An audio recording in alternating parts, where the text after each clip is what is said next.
नमस्कार दोस्तों, आपका मेरे चैनल लीड स्टडी में स्वागत है। आज हम बात करेंगे हिमाचल प्रदेश की यमुना नदी की। यमुना जो नदी है हिमाचल प्रदेश की सबसे छोटी नदी है, जो कि मैंने आपको पिछले वीडियो में भी बताया था। हिमाचल प्रदेश की सबसे छोटी नदी है। इसकी जो लंबाई है 22 किलोमीटर है। यमुना हिमाचल प्रदेश की सबसे छोटी नदी है। इसकी जो लंबाई है 22 किलोमीटर है।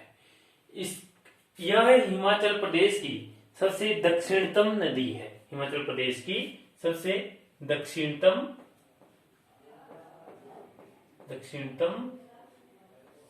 नदी है। अब यदि बात करें इसके जल ग्रहण क्षेत्र की कि यह किस किस जिले से जल ग्रहण करती है, तो किन्नौर, शिमला, सिरमौर तथा सोलन जिले से यह जल ग्रहण करती है। अब यदि बात करें यह बहती किस जिले में है, तो मुख्यतः यह नदी जो है तो किस जिले में बह रही है, सिरमौर जिले में बहती है। अब यदि बात करें इसके उद्गम स्थान की, तो यह उत्तराखंड के कालिंद पर्वत से निकलती है। किस पर्वत से निकलती है? कालिंद पर्वत से, या यहाँ पे हम बोलते हैं कि यमुनोत्री ग्लेशियर या कालिंद पर्वत से निकलती है। और कालिंद पर्वत से निकलने के कारण इसे कालिंदी नदी भी कहा जाता है। अब यदि बात करें यह हिमाचल प्रदेश में किस स्थान से एंटर करती है, लेकिन उससे पहले हम बात करेंगे कि इसका जो पौराणिक संबंध है वह किससे माना जाता है। तो यमुना जो नदी है इसका जो पौराणिक संबंध है यह किससे माना जाता है? सूर्यदेव से माना जाता है। सूर्यदेव से इसका जो पौराणिक संबंध है किस देव से माना जाता है? सूर्यदेव से माना जाता है। अब बात करते हैं इसके उद्गम स्थान की, तो यह कालिंद पर्वत से निकलती है जो कि उत्तराखंड में है। कालिंद पर्वत से निकलने के कारण इसे कालिंदी नदी भी कहा जाता है। अब बात करते हैं कि यह हिमाचल प्रदेश में किस स्थान पर और किस जिले में एंटर करती है। तो यह हिमाचल प्रदेश में खोदरी माजरा नामक स्थान से, जिसे कि सहस्त्र धारा के नाम से भी जाना जाता है, सिरमौर जिले में एंटर करती है तथा हिमाचल प्रदेश को ताजेवाला क्षेत्र पर छोड़कर हरियाणा में चली जाती है। तो खोदरी माजरा नामक स्थान पर हिमाचल प्रदेश में एंटर करती है तथा ताजेवाला स्थान पर छोड़कर हरियाणा में प्रवेश कर जाती है। अब यदि बात करें हम इसके जो किनारे बसा शहर है, तो पोंटा साहिब जो है यह किस नदी के किनारे बसा हुआ है? यमुना नदी के किनारे बसा हुआ है। अब बात करते हैं इसकी जो सहायक नदियां हैं उनके बारे में। तो सबसे पहले हम शुरू करते हैं, इसकी जो सबसे बड़ी सहायक नदी है वह है टॉन्स नदी। तो टॉन्स जो नदी है यह रूपिन और सुपिन नामक दो नदियों के संगम स्थान नेतवार से निकलती है, जो कि किन्नौर में पड़ता है। रूपिन जो नदी है यह किन्नौर में बहती है तथा सुपिन जो नदी है उत्तराखंड से निकलती है तथा नेतवार नामक स्थान पर रूपिन नदी में मिलकर यहाँ से जो किसका उद्गम बनाती है? टॉन्स नदी का उद्गम स्थान बनाती है। और त्यूनी नामक क्षेत्र पर पब्बर नदी चंद्रनाहन झील से, जो कि किसमें है? शिमला जिले में पड़ती है, चंद्रनाहन झील से निकलकर पब्बर नदी त्यूनी नामक स्थान पर टॉन्स नदी में मिल जाती है। अब मतलब टॉन्स नदी में मिलने से पहले पब्बर नदी में आंध्रा नदी मिलती है तथा उसके बाद शिमला के खड़ा पत्थर से निकलकर पटसरी नदी भी किसमें मिलती है? आपकी पब्बर नदी में मिलती है। अब यदि हम बात करें चिड़गांव जो शहर है या गांव है यह किस नदी के किनारे बसा हुआ है, तो यह किस नदी के किनारे बसा हुआ है? आंध्रा नदी के किनारे बसा हुआ है, जो कि कहां से निकलती है? शिमला में निकलती है तथा किस नदी में मिलती है? पब्बर नदी में मिलती है। अब एग्जाम में पूछा जाता है कि रोहड़ू जो क्षेत्र है वह किस नदी के किनारे बसा हुआ है। तो यदि हम बात करें रोहड़ू क्षेत्र की, तो यह पब्बर नदी के किनारे बसा हुआ है। अब बात करते हैं कि ऐसा पूछा जाएगा कि कौन सी जो सहायक नदी या खड्ड है जो सिरमौर,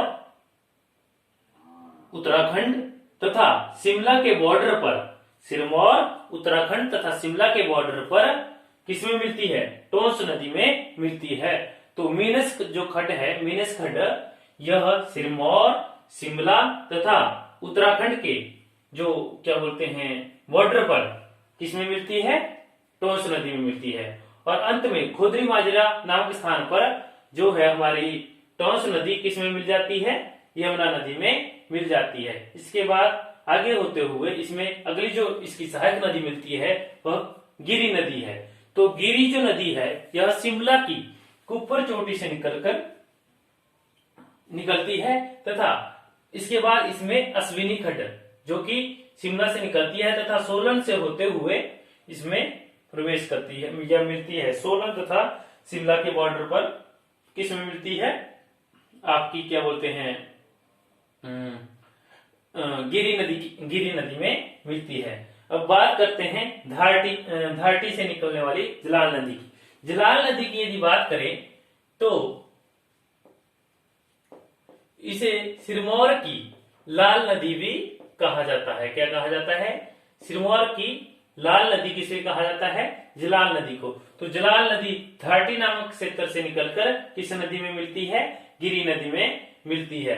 अब एग्जाम में पूछा जाता है कि ददाहू जो गांव है या ददाहू जो क्षेत्र है वह किस नदी के किनारे बसा हुआ है।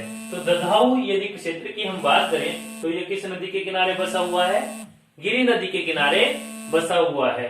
अब यदि हम बात करें जो नेक्स्ट जो हमारा आ गया बाता नदी की, तो बाता जो नदी है यह किस नदी कहां से निकलती है, बाता मंडी से निकलकर कहां पे, बाता मंडी से निकलती है तथा यमुना नदी में मिलती है।